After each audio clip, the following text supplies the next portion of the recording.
Hello students, मेरे और आपके अपने चैनल लाइफ ऑफ कॉमर्स पे वापस आपका स्वागत है। तो आई होप आप हेल्दी होंगे, सेफ होंगे, ढंग से पढ़ाई कर रहे होंगे। बिकॉज इस वाली वीडियो में क्या बात करने वाले हैं, हम मैक्रो इकोनॉमिक्स फर्स्ट चैप्टर जो चल रहा था उसको हम कंटिन्यू रखेंगे। और इसके बाद जस्ट एक या मैक्स टू मैक्स 2 वीडियो आएंगी जिसमें हम क्या करेंगे, चैप्टर 1 मैक्रो इकोनॉमिक्स का खत्म कर देंगे पूरा। उसके बाद हम बात करेंगे 1 मार्क क्वेश्चन, इंपॉर्टेंट वाले सारे, और ऑल इंडिया लेवल के क्वेश्चन। तो बिना देरी कर हम बात करते हैं इस वाले वीडियो में हम क्या पढ़ने वाले हैं। तो हम पढ़ेंगे इसमें स्टॉक एंड फ्लो पढ़ेंगे, सर्कुलर फ्लो ऑफ इनकम पढ़ेंगे। तो इजी से पॉइंट है, कोई प्रॉब्लम नहीं आनी चाहिए। अगर जब भी कोई प्रॉब्लम नहीं आए, कोई टॉपिक समझ नहीं आए, कमेंट बॉक्स चूज करिए, मेरे को बताइए, मैं उसके ऊपर कोई ना कोई वीडियो बना दूंगा। या फिर टेलीग्राम चैनल को आप ज्वाइन कर सकते हैं, डिस्क्रिप्शन में लिंक है, वहां पर जाके आप अपनी क्वेरी वगैरह बता सकते हैं। तो अब हम बात करते हैं difference between stock and flow. तो एक्चुअल में स्टॉक एंड फ्लो आपने सुना होगा, आपके दिमाग में छोटी सी इमेज आ जानी चाहिए कि स्टॉक और फ्लो में अंतर क्या होता है। स्टॉक नाम से पता चल रहा है कि एक पर्टिकुलर टाइम पर, मतलब कि 1 घंटे पहले, या फिर बोलूँ मैं कि 31 तारीख को 2 बजे कितना स्टॉक था, तो वो एक पर्टिकुलर टाइम हो गया। बट अब मैं बोलूँ कि जो कि हमारा 1 दिसंबर है, 1 दिसंबर से लेकर 31 दिसंबर के बीच में हमने कितना स्टॉक बाय किया, कितना स्टॉक सेल हुआ, तो यहाँ पे एक टाइम लिमिट जो है वो ज़्यादा बड़ी हो जा रही है, जो ड्यूरेशन जो है वो ज़्यादा बड़ा हो जा रहा है। ऑब्वियस सी बात है, तो वही चीज़ अंतर होता है। तो हम इसके डिफरेंस के थ्रू पढ़ते हैं। अगर आपके पास स्टॉक एंड फ्लो का डिफरेंस वाला क्वेश्चन आया तो आपको सेम टू सेम यही लिखना है। आप आगे इसके पॉइंट बना सकते हैं, एक आध दो, कोई प्रॉब्लम नहीं आनी चाहिए, ईजी सा पॉइंट है।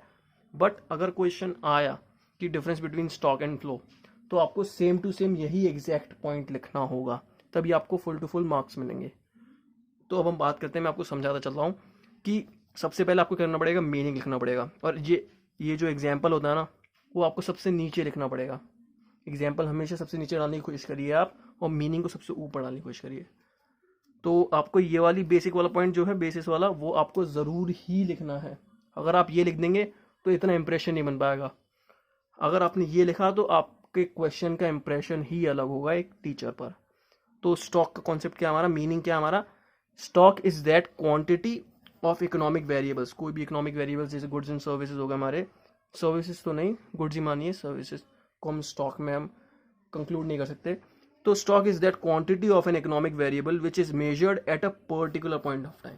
ये वाला point, particular point of time, आपको बिल्कुल ज़रूरी है लिखना। बिकॉज मेन क्रक्स यही है, पर्टिकुलर पॉइंट ऑफ टाइम, एक एग्जैक्ट पॉइंट पर। जैसे मैंने बताया कि 31 तारीख 2 बजे उस समय कितना स्टॉक था, वो एक पर्टिकुलर टाइम है, उसी पॉइंट पे बोला गया कि उस पॉइंट पे कितना स्टॉक था। बट अब मैं फ्लो बोलूँ तो फ्लो क्या हो गया, is that quantity of an economic variable, वही गुड्स वगैरह, which is measured at a during a period of time, during a period of time. जैसे मैंने बताया था 1 दिसंबर से लेकर 31 दिसंबर तक कितना स्टॉक बाय हुआ, परचेज हुआ, सेल वगैरह हुआ, तो वो सब आगे किसके अंदर, फ्लो के अंदर। तो अब सेकंड वाला पॉइंट क्या हमारा, time. It has no time dimension, कोई टाइम डायमेंशन नहीं है इसमें, सिर्फ एक एग्जैक्ट पॉइंट ऑफ टाइम बोला गया है इसके अंदर, तो इसीलिए नो टाइम डायमेंशन। बट यहाँ पर टाइम डायमेंशन है। यहाँ पे हम बोल सकते हैं पर आवर, पर डे, ऐसे बोल सकते हैं कि हमने पर डे कितना स्टॉक बाय किया है, पर आवर कितना स्टॉक बाय किया है, पर मंथ कितना स्टॉक बाय किया है, ये सब करके हम बात कर सकते हैं। फ्लो में होता है बट स्टॉक में नहीं बोलते हम ऐसा कि हमने पर डे कितना करा है, स्टॉक वगैरह में नहीं काम होगा। स्टॉक में एक पर्टिकुलर पॉइंट ऑफ टाइम बोला जाएगा।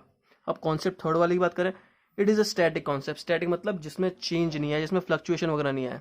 और डायनेमिक मतलब, डायनेमिक मतलब क्या होगा, जिसमें फ्लक्चुएशन है। ऑब्वियस ही बात है, अगर मैं एक पॉइंट पे बोलूंगा तो एक पॉइंट का ही आएगा, उसमें चेंज तो आ नहीं सकता। बट अगर मैं बोलूंगा 1 दिसंबर से लेकर 31 दिसंबर तक, तो उसमें तो चेंज आएगा, उसमें पर डे चेंज आएगा कि कितना खरीदा गया है, कितना बेचा गया है, तो उसमें तो चेंज आएगा। ऑब्वियस ही बात है, जितना ज़्यादा टाइम होगा, जितना ज़्यादा टाइम की लिमिट होगी, उतना ज़्यादा क्या आएगा, चेंज आएगा।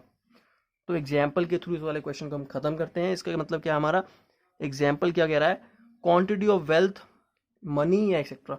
अगर हम बात करते हैं, जैसे आप लोग देखते होंगे कि नेटवर्थ बात करते हैं, तो नेटवर्थ वगैरह एक पर्टिकुलर पॉइंट ऑफ टाइम पे बोली जाती है, एक पर्टिकुलर पॉइंट ऑफ टाइम पे बोली जाती है कि हाँ इस समय इनकी नेटवर्थ इतनी चल रही है। बट अगर हम बात करें इन्वेस्टमेंट, कंजम्पशन वगैरह की, इसको हम ये नहीं बोलते। अब आप अपने दोस्तों से नॉर्मली बात करो इन्वेस्टमेंट के रिगार्डिंग, तो आप ये नहीं बोलोगे कि यार तूने 2 तारीख को कितना इन्वेस्टमेंट किया था, यार ऐसे क्या किया था। आप ये बोलोगे कि तूने 1 महीने के अंदर कितना इन्वेस्ट कर दिया होगा। एक हफ्ते के अंदर कितना इन्वेस्ट कर दिया होगा, ऐसे करके बात करते हैं। कोई ऐसे पर्टिकुलर पॉइंट से तो नहीं पूछता, मैंने तो नहीं देखा आज तक। तो आई होप ये वाले पॉइंट क्लियर हो गए हो, एग्जाम्पल भी क्लियर हो गए हो आपको। कोई भी प्रॉब्लम हो कमेंट बॉक्स है आपके पास, यूज़ करिए और बताइए मेरे को। अब हम बात करें circular flow of income. Circular flow of income क्या होता है? Unending flow of production. तो यहाँ पे एक छोटा सा पॉइंट है, छोटा सा क्रक्स पॉइंट है, वो क्या कह रहा है? अनएंडिंग, मतलब खत्म नहीं होता है, प्रोसेस कंटिन्यूअस है, आगे बढ़ता जाएगा, रुकेगा नहीं। मतलब एक बार जैसी लास्ट पॉइंट आ जाएगा फिर से स्टार्ट हो जाएगा शुरुआत से। तो unending flows of production of goods and services, यहाँ पे क्या हो रहा है? Unending flow of production of goods and services, income and expenditure in an economy from one sector of an economy to another.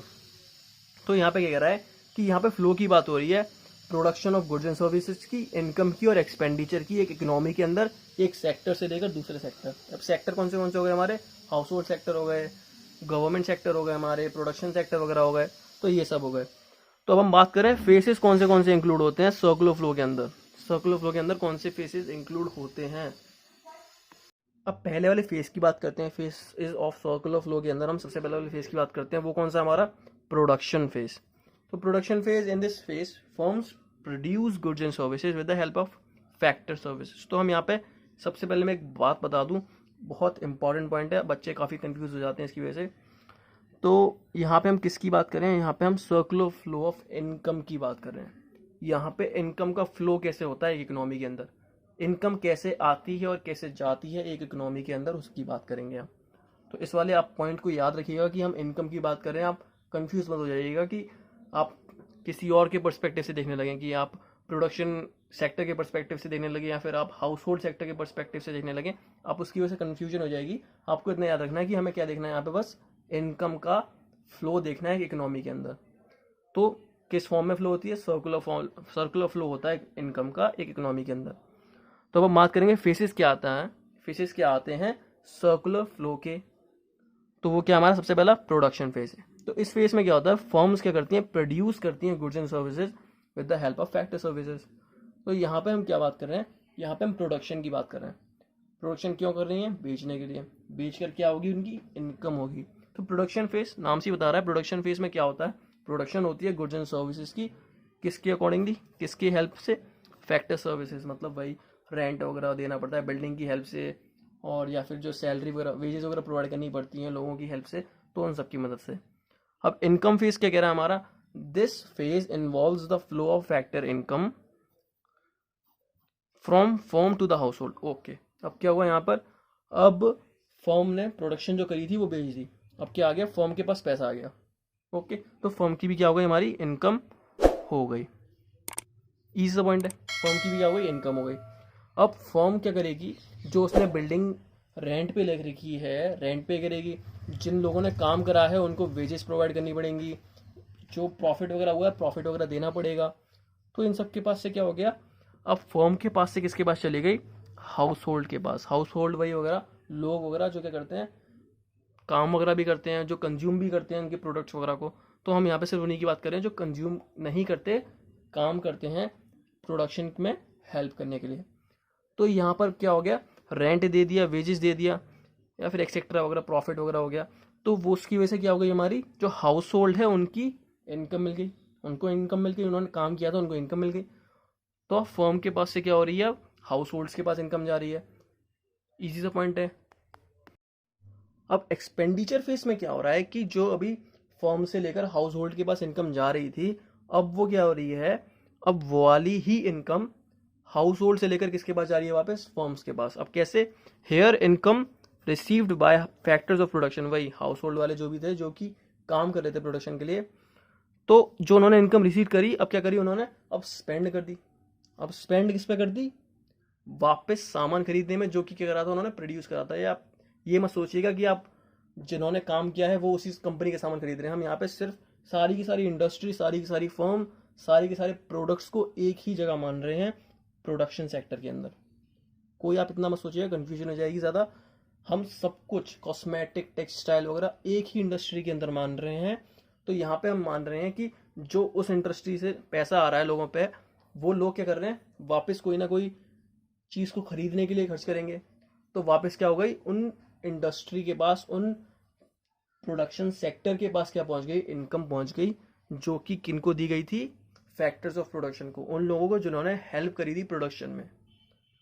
तो इसके थ्रू क्या होता है, इनकम घूमती है। मतलब क्या हुआ हमारा, जिन्होंने प्रोडक्शन करी पहले उनके पास इनकम थी, फिर जिन्होंने काम किया था फिर उनके पास आई, फिर वापस उनके थ्रू किसके पास पहुंच गई, जिन्होंने जहाँ पे प्रोडक्शन हुआ था वहां पहुंच गई। तो इजी से पॉइंट है, क्लियर हो गए होंगे। अब हम बात करें सेक्टर्स कौन से इन्वॉल्व होते हैं सर्कुलर फ्लो के अंदर। सेक्टर्स कौन से इन्वॉल्व होते हैं हमारे सर्कुलर फ्लो के अंदर। तो गवर्नमेंट सेक्टर इन्वॉल्व होता है, बिकॉज जो प्रोडक्शन सेक्टर में प्रोडक्शन हुई है उससे भाई टैक्स तो लेना पड़ेगा, प्रॉफिट कमाया है, इनकम कमाई है, तो टैक्स तो लेना पड़ेगा। तो यहाँ पे किसका रोल आता है, गवर्नमेंट का। हाउस होल्ड तो देख ही लिया आपने, जो सामान खरीदते हैं और जो सामान बनाने में भी हेल्प करते हैं। प्रोडक्शन सेक्टर हमारा क्या हो गया, जहाँ पे सामान बनता है। और रेस्ट ऑफ द वर्ल्ड क्या हो गया हमारा, जहाँ पे एक्सपोर्ट और इम्पोर्ट होता है। तो इजी से पॉइंट है, आपको क्लियर हो गए होंगे। अगर कोई भी दिक्कत हो कमेंट बॉक्स यूज़ करिए, बताइए। और अगर वीडियो अच्छी लगेगी तो प्लीज़ लाइक करिए, चैनल को सब्सक्राइब करिए और वीडियो को शेयर करिए। तो इसी के साथ अलविदा, शुक्रिया and have a nice day.